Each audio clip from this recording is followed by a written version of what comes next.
Hello and welcome. You're watching Tech 24. I'm Julia Seeger. In this edition, we'll tell you more about the fintech revolution and how it's challenging the entire finance industry. We also speak to American rapper turned tech entrepreneur Divine, who's providing financial literacy to people through his fintech startup. And we'll test Host2Bee, a connected tracker that allows beekeepers to remotely check the status of their hives using temperature and humidity sensors, as well as weather data and prediction.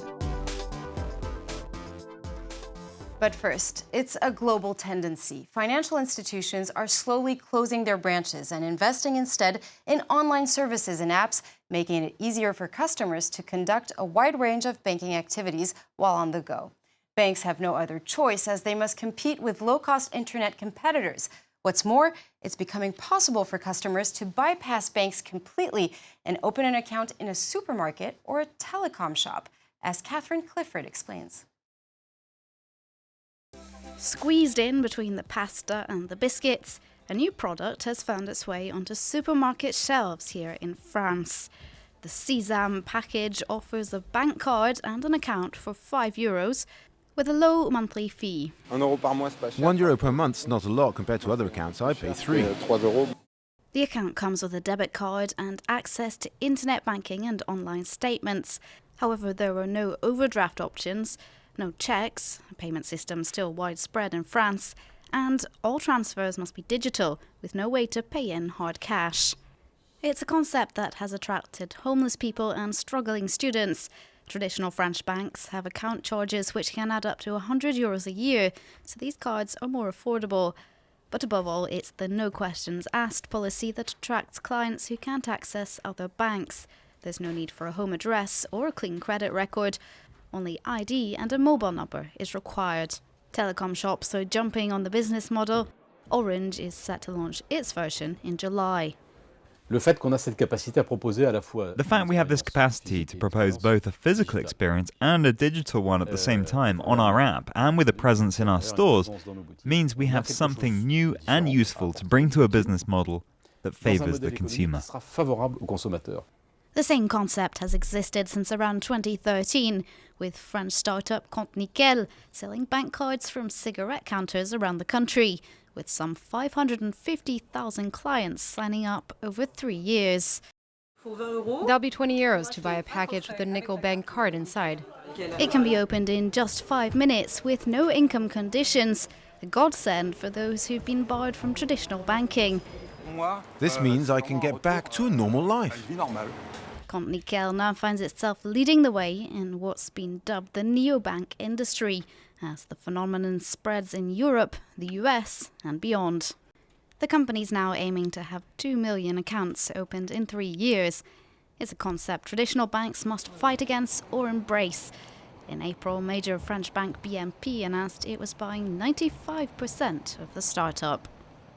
And I'm now joined in the studio by our in-house expert, Dan and Jay Kadelkar. Hello and welcome, Dan. Hello, Julia. We just saw in the report that France was really a vanguard when it came to helping the unbanked. There are similar initiatives in Uganda, in Africa. That's right. The mobile service provider MTN has launched a product called Mokash, which essentially is a tool for those people who don't have a bank account, but who still want to make use of facilities like small loans, or even they want to save money. So all they need to do is they have to activate this mobile money account on MTN. And how do they do it? They do it by just calling a certain number. So it's very simple. And once they do it, they can take microcredits, they can borrow loans for a period of 30 days and repay them using their mobile phones. And the biggest advantage of this service is that there's no intermediary like banks. So the rate of interests are also quite low and there are no transaction fees. So that works in favor of both the provider and the person who's using this service. And now, according to the Brookings Institute, financial or banking inclusion is tightly linked to access to mobile phones.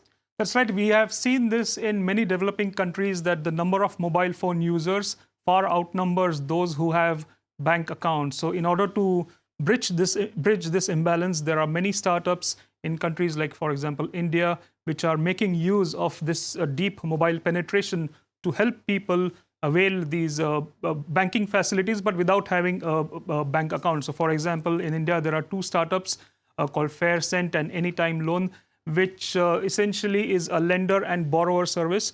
So it is a peer-to-peer service, so anyone can be a lender and anyone can be a borrower. Of course, there is a thorough verification process of both the parties, and once that is done, the loan is dispersed by using an algorithm. So the algorithm determines the amount of the loan period, and the rate of interest. Again, the biggest advantage in this is that there's no intermediary, the bank. So as a result, the borrower as well as the lender, they get great rate of interest compared to what they would get by using some financial institution. Well, we're going to keep on talking about how the fintech revolution is helping the unbanked with our guest in New York City, hip-hop artist and tech entrepreneur Divine. Hello and welcome to the show. How are you? Thank you for having me. You just created the startup Black Fintech to provide financial literacy and entrepreneurship education to people. It's intimately linked to your personal experience. So tell us more about the story behind Black Tech and what it stands for. Oh, okay. So Black is an acronym that stands for Building, Leverage, Acquiring Knowledge. It's more so a process of basically trying to acquire knowledge, or the acquirement of knowledge, and then using that knowledge, leveraging that knowledge, and building success for yourself. So fintech, because I came into financial technology, I started looking at how could I create something that had social impact, that tied to who I was, and resonated with other people that come from the same background or the same circumstances or conditions. So that was how I kind of thought about Black Fintech and brought it all together, because technology is at the forefront of the world. It's innovative. It permeates our daily lives at this point, and it's only going to keep growing and getting stronger in that regard.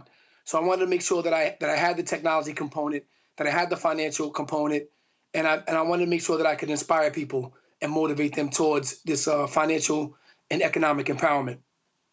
And you're about to launch the Black Card, and with this system, you're giving a social status again to the unbanked. How does it work, and why is financial inclusion so crucial to you? Well, again, financial inclusion, it goes back to me being somebody who was excluded, who always was looking for a way out of being impoverished and being in poverty. Unfortunately, I took a negative way. I was young. I took a negative route. And so I wanted to make sure that I had something that really included people in the formal financial economy so that they could empower themselves, again, both financially and economically.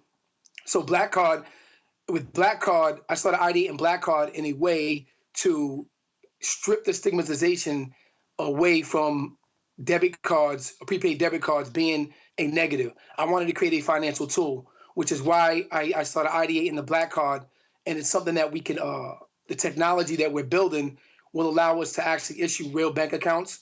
So that's what we're looking towards. We're still building it out and trying to figure all that out. But I did attach a financial literacy and entrepreneurship component to it for the social impact.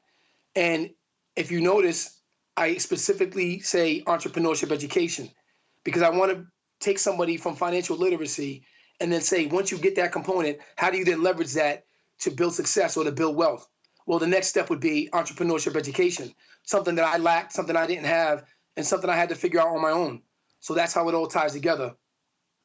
Well, thank you so much, sir. That was hip-hop artist and tech entrepreneur Divine. We're going to move on now to Test 24.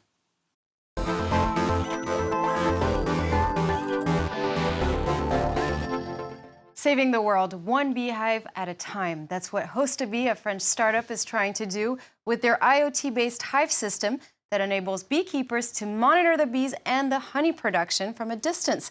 Well, Dan has changed and slipped into a beekeeper's suit. Tell us more about this system. Well, all my dreams come true on Tech 24. I always wanted to be inside a beekeeper suit, and now I'm here. So this system is essentially it's a small box made by Host2Bee, a French startup based in Saint-Antoine, which is in northern France. It was launched in 2014 by Maxime Moulars, and what it does is it has sensors, two sensors, which detect temperature and humidity. So you put this box in between two frames and let it monitor all these parameters. It also has a GPS, so it is an anti-theft GPS to prevent the... And it's linked to your smartphone. Exactly. So it is connected to your smartphone. There's a web-based app, and the app tells you all the parameters, the temperature and the humidity. And an expert beekeeper, of course, he will know if there's any difference, or if it's not at an optimal level, then he has to take certain measures to ensure that the temperature and the humidity is maintained. And now scientists have had another idea, which is to create bee robots to replace bees. That's right. That's by the Weiss Institute. So they have created these bee robots. I'm struggling a bit to get this off. They have created bee robots because, according to the latest data, the bees are an endangered species. So in order to protect bees, and they play a very important role in preserving our ecosystem, because not only do they help in honey production, as in case of honeybees, but they are also important messengers or important elements in pollination. So that keeps the balance of the ecosystem. Flowers. Exactly. Right. So that's why bees are an integral part of our ecosystem, and preservation of bees is very important. And so, of course, these artificial bees, they won't replace the natural bees, but it's a way of at least helping in pollination if the numbers are dwindling. And then there is, of course, this institute in Australia called the Central Scientific Industrial Research Organization, Right. which has developed a sensor, a backpack, essentially a backpack, which is attached on the bees. And so they monitor each individual bee, and they determine the parameters like pollution, effect of insecticides, temperature, their eating patterns as well, to determine what really affects them, and then to take the subsequent measures. Well, we hope it will save the bees. Thank you so much, Dan. It's the end of this week's edition of Tech 24. We hope you enjoyed it, and do stay with us here on France 24.